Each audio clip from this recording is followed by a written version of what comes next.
Bonjour, bonjour chez vous, je suis Immaculée pour le compte de Immaculée Light Access sur YouTube. Si c'est votre première fois de me découvrir, n'hésitez pas, faites-vous abonner sur ma chaîne Immaculée Light Access.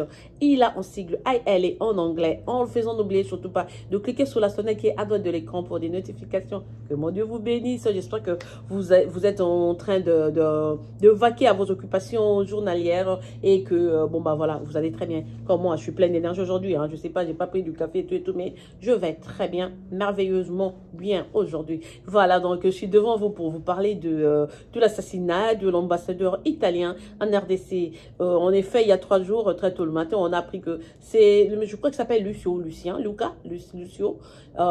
qui faisait partie de la cargaison ou qui était à bord d'un véhicule de PAM, le PAM qui est le programme alimentaire mondial à Goma. Donc la cargaison a été attaquée et il est succombé, lui, son garde du corps et le chauffeur qui est un frère de chez nous. Donc il y a eu 2 Italiens et un Congolais décédés sur les champs. Ils ont été fusillés.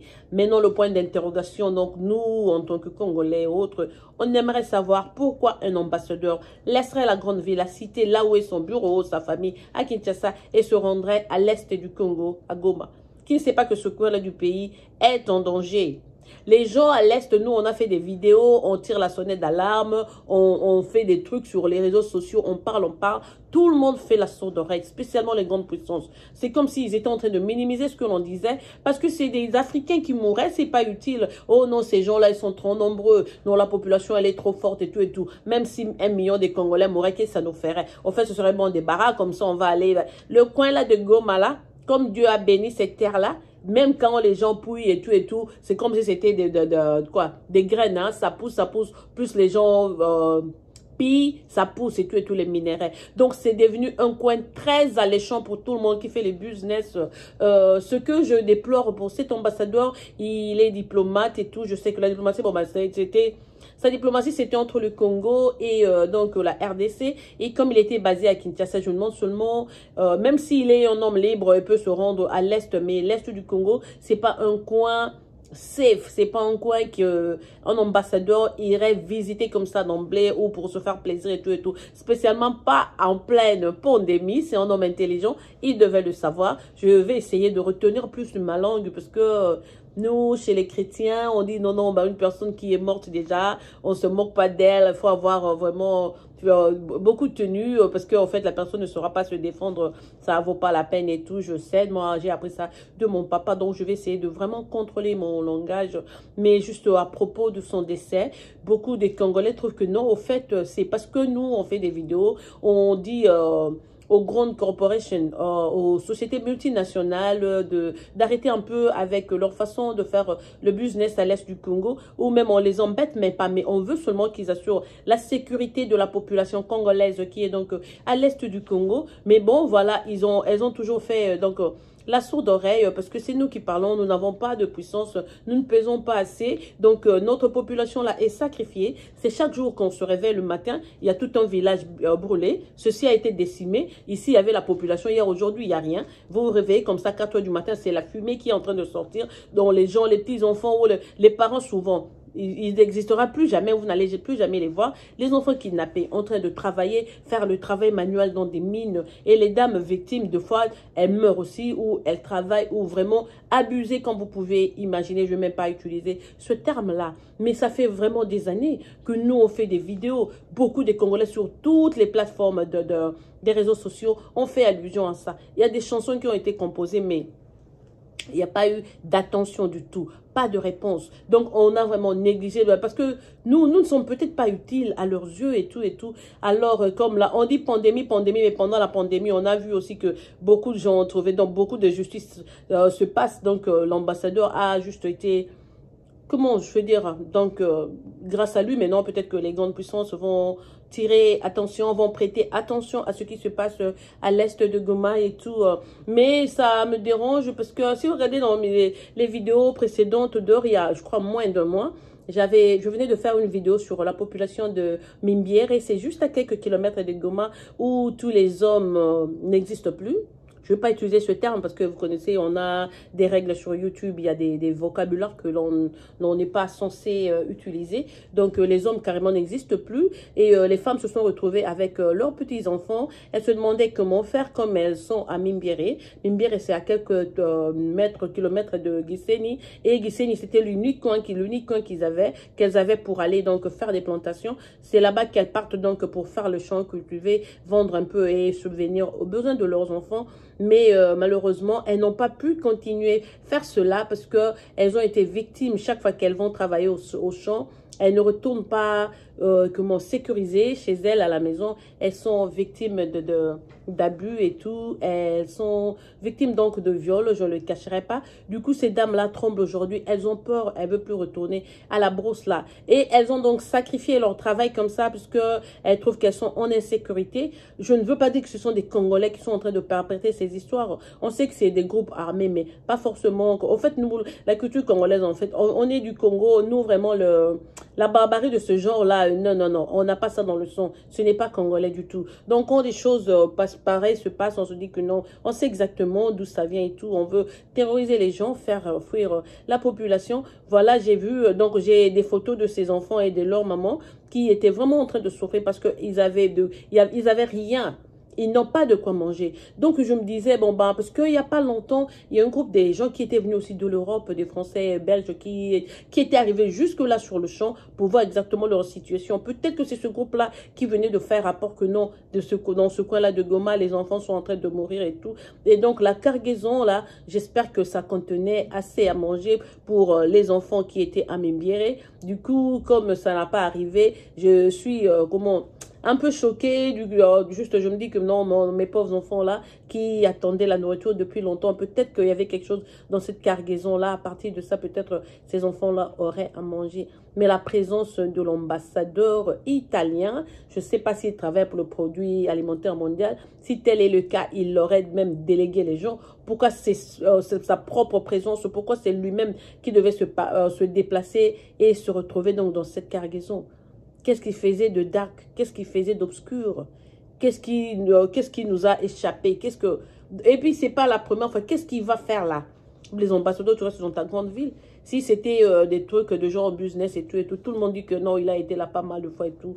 Et on ne sait pas. Mais bon, comme je le disais, on ne se moque pas d'une personne qui est morte parce que même le juger, tu peux dire autant de choses, il ne saura pas se défendre, donc ça ne vaut pas la peine. Mais sa mort, au fait, pour nous, Congolais, c'est peut-être l'unique option que l'on avait pour que les grandes communautés, la communauté internationale puisse comprendre que exactement à l'est du Congo, il y a un danger qui prévaut là chaque jour, donc les assassinats. Parce que lui, c'est un étranger, en plus c'est un diplomate, donc c'est un ambassadeur, c'est la déception totale et tout et tout. Ils vont maintenant ouvrir les yeux et peut-être s'occuper de ce coin de la RDC. Parce que nous, comme nous ne sommes pas, peut-être pas très importants à leurs yeux et tout, carrément, ils font la sourde oreille quand on leur dit que voilà, il y a des atrocités dans ce coin du Congo. Voilà, nos enfants ne savent pas aller à l'école. Ils sont en train de travailler contre leur volonté dans des mines. Déjà, un enfant de 5, 6, 4 ans, il travaille toute l'année et à la fin du mois, on lui donne seulement 10 $. Cet enfant, donc, il est esclave sur sa propre terre, il n'a pas d'opportunité. C'est un enfant qui n'a pas eu la chance d'aller à l'école et de vivre comme les autres enfants, juste pour que vous puissiez avoir ce dont vous avez besoin. Et au lieu de parler là-dessus, quand nous on fait des vidéos, les gens viennent juste, ils écoutent même pas. Quand ils voient seulement le titre, c'est fini, ils zappent. Mais bon, maintenant qu'on a perdu cet ambassadeur-là, que ce soit vraiment un message qui tape fort, peut-être qu'il y aura maintenant quelque chose donc, dans ce coin du Congo, comme ça, on va peut-être libérer les gens, ces gens-là qui souffrent, qui ont peur de quitter leur maison, qui se réveillent à 4 h du matin, ne savent même pas s'ils vont arriver à 10 h, à 12 h, parce qu'ils ne savent pas, ils sont là. Une fois, il y a, pas une amie à moi, mais je peux dire par transitivité, donc l'amie de mon ami, donc elle n'est pas mon amie, donc elle est mon amie, normalement on dit ça, mais c'est l'amie de mon amie. Elle s'occupe des enfants, donc, orphelins de ce coin. Et une fois juste, ils n'avaient pas, pendant la pandémie, ils n'avaient pas prévu de provision et tout. Ils s'est retrouvé là avec autant d'enfants, je crois 27. 19 ou 27 et c'était difficile. Ce jour-là, il n'y avait vraiment rien à manger. Juste quand une dame se pointe avec un peu d'haricots, elle a mis le feu là dehors. Il voulait juste mettre le truc pour commencer à faire ce haricot-là.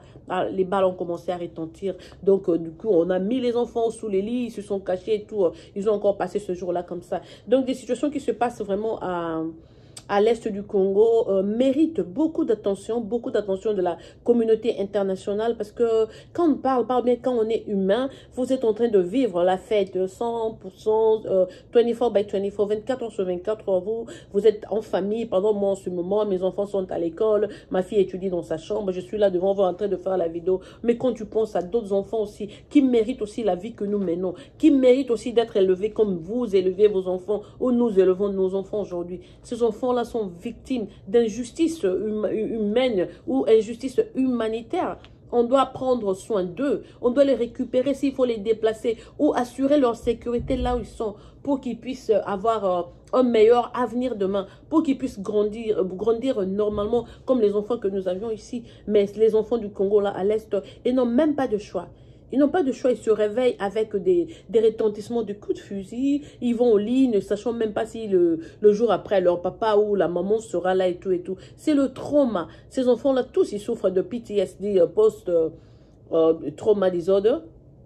Donc, c'est vraiment triste. Mais bon, comme on a maintenant la preuve que l'ambassadeur n'a pas été épargné. Donc, tout le monde qui serait là pourrait aussi ne pas revenir. Voyons voir comment les choses vont aller, comment ça va se passer, dans combien de temps on pourra prendre action et comment la situation, comment on va s'arranger aussi pour essayer d'acheminer à manger dans la population qui est vraiment dans des recoins de Goma, parce que la vie à Goma, c'est pas seulement la vie de Goma, non loin de Goma, il y a pas mal de villages avec des gens, avec des enfants, des mamans qui sont là, vraiment, ils savent pas se déplacer, savent même pas où trouver de quoi nourrir les enfants. Pour ça, je disais, je suis désolée que ça ait été une cargaison du PAM, du Programme Alimentaire Mondial, parce que peut-être que, oui, l'ambassadeur est décédé, c'est bon, mais il y avait peut-être un programme sérieux pour commencer à assister aussi nos enfants qui sont déprimés de tout vivre, de tout vivre frais, je veux dire, ou des besoins, des premières nécessités. En tout cas, si c'est une opportunité, ben bon, que ces gens ouvrent les yeux, qu'ils essayent de sécuriser le coin, comme ça nos enfants là où nos parents de Goma pourront vivre aussi en paix comme ils les méritent, parce que personne sur terre n'a été créé d'une manière plus spéciale que les autres. Non, on est tous humains et si Dieu a donné ce qu'il a donné à la RDC, vous partez là pour piller, mais pensez aussi aux enfants qui sont là. Et voilà, donc quand on fait des vidéos, vous n'écoutez pas. Peut-être que maintenant, comme l'ambassadeur est tombé, peut-être que cette sonnette d'alarme, finalement, va arriver dans vos oreilles et vous pouvez maintenant réagir SCP. Donc voilà, c'était pour la petite vidéo d'aujourd'hui.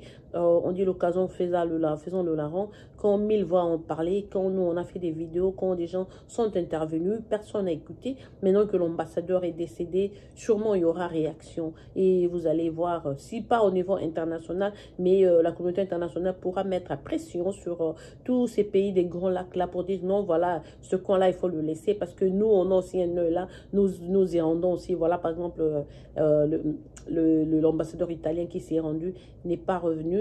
C'était l'ambassadeur italien, ça pourrait être l'ambassadeur américain, français, allemand ou british. Donc maintenant comme ça tombe chez eux, il y aura sûrement il y aura des gestes. Donc voilà, c'est un peu ça quoi. Je suis vraiment désolée, je ne voulais même pas... Je donne juste un point de vue comme ça, parce que j'ai vu beaucoup de points de vue de Congolais. Pour eux, c'est comme si, bon, bah, ils étaient... comment, ils ont un peu soufflé, que non, non, non, et voilà, ça va, quoi. Mais pourtant, comme je le dis, on ne se moque pas de la mort de quelqu'un, mais c'est monsieur finalement a aidé pour que la communauté internationale puisse commencer à prêter maintenant oreille à ce que nous disions quand on dit que le coin est comment on souffre d'insécurité, parce que quand c'est des Noirs ou des Congolais qui meurent, on ne considère pas, ah, c'est juste des Noirs, non, ils sont habitués à mourir, non, c'est pas nous et tout, ça c'est entre eux, ça les concerne. Et voilà, donc ils font donc la sourde oreille Mais non, on va voir jusqu'à quand il y aura cette sourde oreille, maintenant qu'on commence à cibler aussi les étrangers. Je n'appuie pas ça. C'est une situation très déplorable, spécialement pour sa famille, même. Moi-même, j'ai fait les relations internationales. Si je dois retourner dans mon pays travailler, je serai diplomate et on pourrait donc m'envoyer n'importe où. Mais bon, voilà, donc je ne sais pas me contenter de la mort d'un ambassadeur. Donc non, d'ailleurs, dans ma famille aussi, mon papa nous a toujours dit, non, non, non, une personne qui est déjà morte, on ne parle même pas d'elle parce que voilà, il ne sera pas se défendre et tout par respect. Mais là, je venais juste de vous donner le point de vue de beaucoup de Congolais. Je dirais que c'est beaucoup, je dirais que c'est peut-être la satisfaction parce que, comme je le dis, on a vraiment tiré la sonnette d'alarme pas mal de fois. Personne ne nous a écoutés.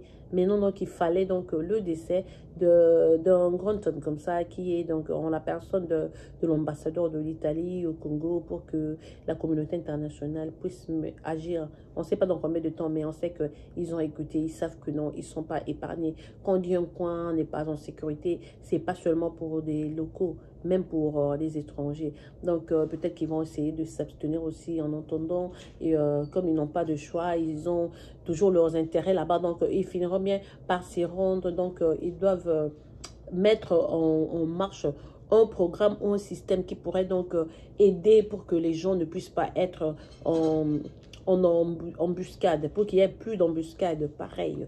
Voilà, donc c'était votre sœur Immaculée qui vous aime, vos chouchoutes et vous apprivoise à outrance. Je voulais juste parler de ce sujet parce que c'est ce qui est à la une chez nous au Congo. Voilà, c'est votre sœur qui vous aime, vos chouchoutes et vous apprivoise à outrance. On pourra revenir après avec une autre vidéo. Passez une excellente soirée chez vous et à plus, au revoir.